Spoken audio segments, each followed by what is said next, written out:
a rally that raises even more questions than it answers. Hey there folks, welcome. This is my review for the Safari Rally Kenya 2021.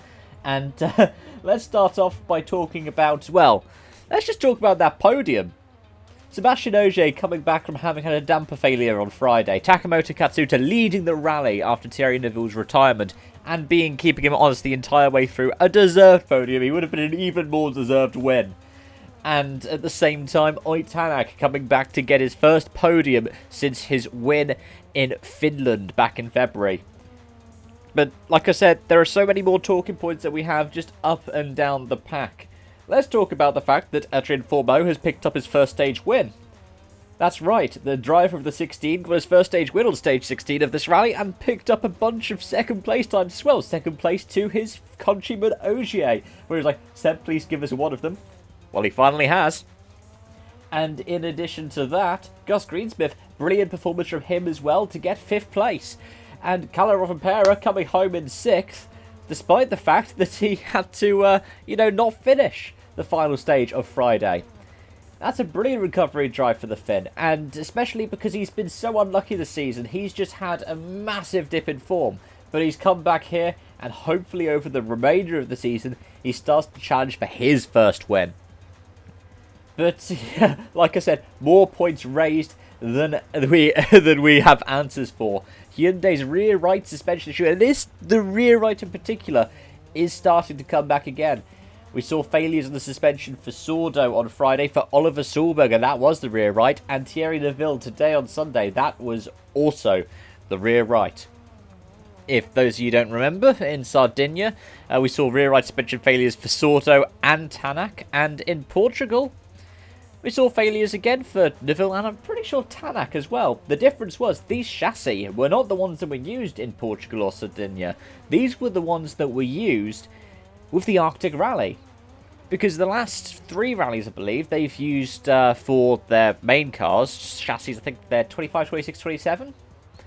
And they've done 3 rallies on the bounce. They did Croatia, they did Portugal, they did Sardinia. These ones are the ones that they used earlier in the season for the Arctic Rally. 22, 23, 24.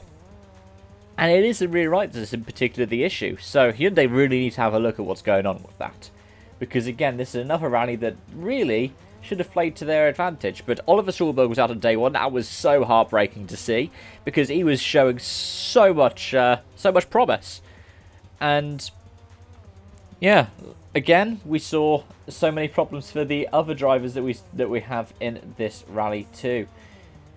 But there are all kinds of different stories, like I said, up and down the service park that we can talk about over the course of this event. Let's talk about, for example, Zdobislav Zazada, and I've probably absolutely butchered that name. The 3-time European Rally Champion who is completing the rally aged 91 in an M Sport Poland Rally 3 car. Isn't that just spectacular to see? That's one of the kind of feel-good stories we're seeing from this rally. And also we've seen drivers in the event such as McRae Kimathi, a rally driver in the Fiesta Rally 3 from Kenya, who is named after the late great World Rally Champion of 1995. It's brilliant to see these kinds of stories, to see Ian Duncan being the kind of course car in a 53 car entry list. It would have been bigger had it not have been for, all the restrictions that happened going to Africa and back to Europe for a lot of teams. Very unlucky for Martin Prokop, who crashed out on the first day when he was pretty much set to win WRC2. It was a massive shame for him. But at the same time, if we look at the stories of what's happening in the WRC, because those are the big kind of championship battles, Ogier is saying he's retiring at the end of the year. Remember, he's still saying that. He said he was going to retire at the end of last year.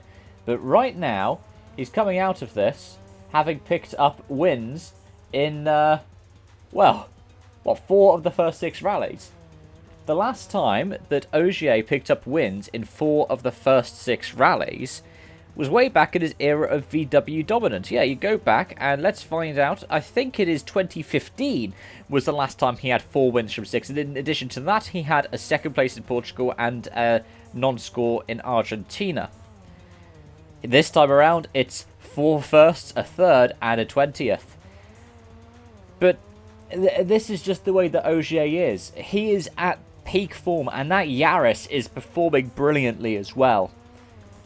In fact, he's at such peak form he's outscored, by this point, the entirety of what he scored last season. Of course, last season was a different kind of calendar, only 7 rallies, but in 6 rallies, he's managed to beat that score by 11 points. If you don't think that he's somebody who is truly in form right now, those numbers speak for themselves, do they not?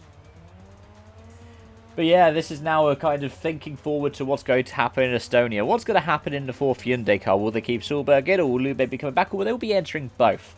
And what's going to happen in the likes of M Sport, because this is the team where if they had the ability to allow their drivers to push, we'd have seen both of them fighting for the podium. It's brilliant. It's a brilliant time to be a rally fan, and I hope it gets even better with 2022. On that note, thank you so much for watching, and I hope to see you again soon. But bye for now.